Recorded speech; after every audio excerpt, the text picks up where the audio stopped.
Hey, what's up? How y'all doing? Is your placement horrible? Is it hard for you to get kills? Do you have bad mechanics? Does it feel almost impossible to win a game? Well, luckily for you, you found the right video. In this video, we will be taking notes from a pro player called MoneyMaker. Recently, he played the Nvidia Cup, and he flawlessly won a game without using any mechanics at all. I know a lot of you may think this is impossible, especially with how Fortnite is now, but I guarantee you there is a way, and this video is the proof. In this video, I will explain how he rotates, how he plays mid-game and end-game, and I will also be breaking this down as simple as possible. This works for PC players and console players. If you keep watching this video all the way to the end, I guarantee that you will learn something. Also, don't forget to like and subscribe. That way you will become one of the Fizzy Pops, and that way you won't miss out on anything else. But nonetheless, we have some gameplay to get into. So without any further ado, let's get inside.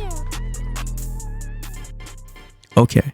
What do we know? If you're an average player that just randomly plays events from time to time, then you're on the right track. What most players do is load in, they land somewhere that's not a popular spot, they stay there, and then they rotate really late into circle, and they're most likely gonna die when they come across the wrong person. If this is your playstyle, how do you change it to where you can win more games? First of all, who is MoneyMaker? To put it simple, he's a young, Swedish professional Fortnite player known for his exceptional controller mechanics. He's one of the youngest controller players to ever compete in the FNCS. He started playing Fortnite in 2018, he was 9 at the time, and he reached the global championships by 2023. And if you're asking me, that's not that bad. But that was 2023, which was 3 years ago. A lot has changed. He's not as mechanical as he used to be, but that's not stopping him from performing well. And here's exactly why. First things first, early game. The first kill he got was because of pressuring and cheeky damage. Remind you, he's not going to be using his mechanics at all, so he has to strategize. He starts off by looking for an opponent, and then tagging him from a distance, and then closing the distance with good pressure. And the way he's applying pressure is with his AR. He cracked his opponent and now he's rushing him. The goal is to close the distance as fast as possible, which means giving them no space at all whatsoever. And that's why he so desperately used his wingsuit. But as you can tell, he got cracked in return. And right here, you'll see him apply pressure with his AR even though he knows he just got cracked. And yes, this is risky, but it's for a reason. Just because you get cracked doesn't mean you should let up on pressuring anybody. You need to remember that you're the aggressor, and if it's possible to be above them, do that. But as you can see, he continues to apply pressure, all while healing. And this is just a guarantee that he keeps the health advantage. As you can see, his opponent is getting aggravated with him, so he started to spray back. When you get them to open up and spray you back as you're rushing them, that's your small window to get some heals off. Remind you, when they're shooting you, they're not healing anymore, which means you can confidently close that distance knowing they're not full HP. And to make it more simpler, it's like boxing in a way. You deal a great amount of damage, which is you cracking their shield.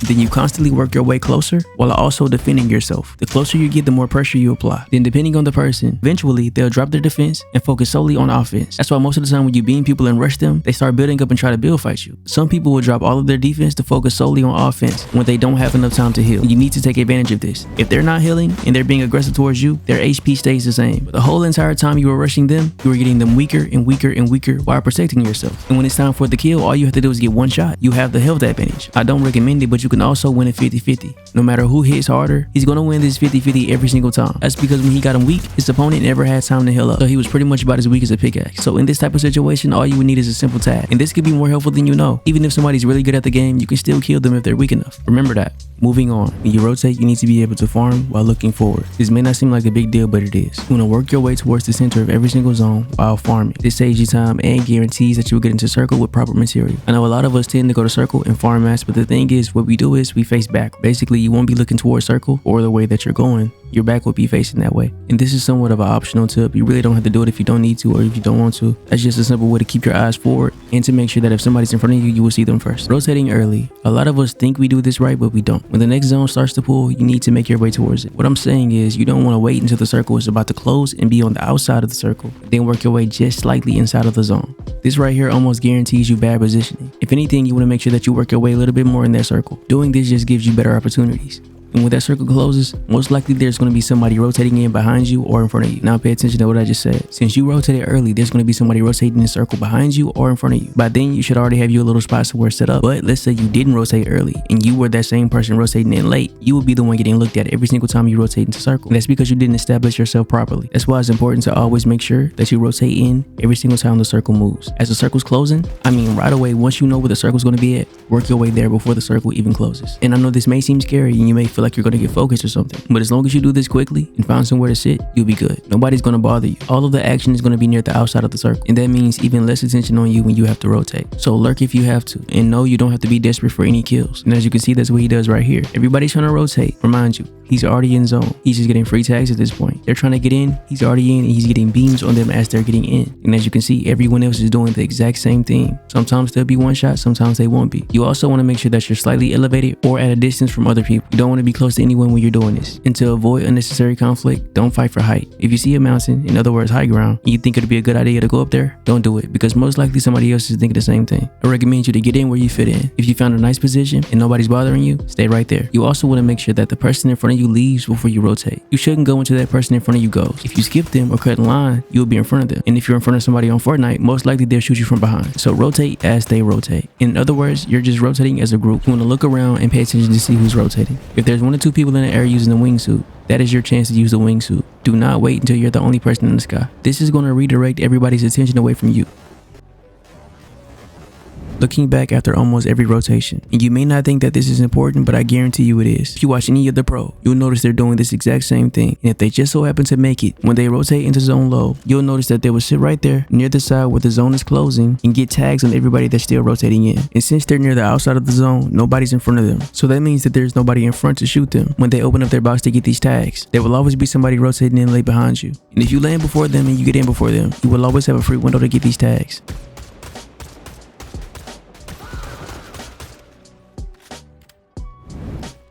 Now it's time for endgame. Now luckily for him, he was on the backside of zone, and he was also on the dead side, and this can happen in a lot of situations, but I do believe that this was only possible because there was a lot of buildings in the way at first. Nobody was boxing up by those buildings.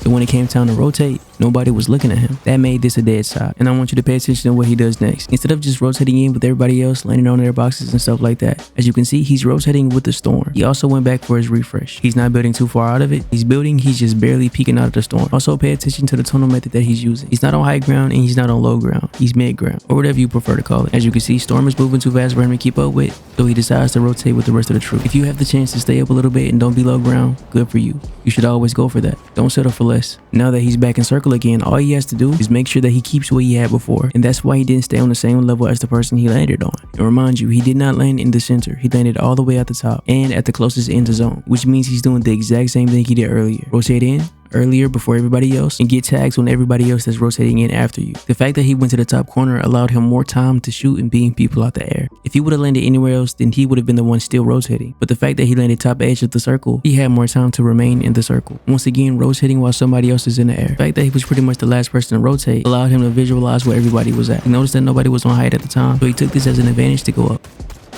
And when you have high ground like this, you want to always try your best to rotate with the circle. Don't build all the way out unless you're trying to connect. And the only thing that you can connect to is second height. Anything under you, you want to make sure that you drop down and put walls and then go back up. But when you do this, you also run the risk of somebody getting height from you. So make sure that nobody else is trying to get it while you're trying to reconnect, because you are slightly going down a little bit. And as you can see, this happens right here for him. He wasn't building halfway in storm anymore, so he lost that advantage. All of his builds were sticking out to storm, and somebody saw this as an opportunity to get height.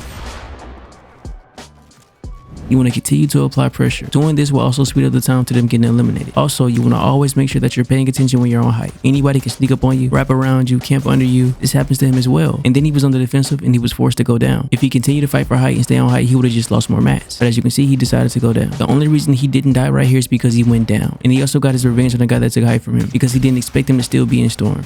Got a beam, get a side jump and hit him for max. From that point on, all you had to do was just sit on height and spray. You want to slowly work your way down, spraying people. The more pressure you apply, the least they'll have in the end. As you can see, he continued to do this the whole entire time, allowing nobody to get anything. And the fact that there was a little mountain right here in the way made it even worse for his opponent. Stay up, cover your head, cut off all ends and exits, use pre-piece, and stay up and spray until they have nothing left. And that right there, ladies and gentlemen, is how you get good placement with no mechanics at all. During this whole entire game, he didn't do anything spectacular, but he was still the one to end up on top. And this was all because he blended in, he had good positioning, and he knew what things to take advantage of. He wasn't doing any triple edits, he wasn't full boxing every single person he saw like Peter Bot. Played smart, rotated, kept height, and played height the correct way. If you know how to do this really well, you will never need mechanics, ever. Anyways, that's it for this video. Thank y'all for watching. I appreciate every single one of y'all. Also, thank you for 7K. Shout out to all my supporters. Don't forget to use code Frizzy in the Fortnite item shop. If you found this video helpful, feel free to join my Discord, and before you go, use code Frizzy in the Fortnite item shop. I truly appreciate everyone who supports me. Thank you for watching. Have a good day, have a good night, and also, bye. Mayonnaise.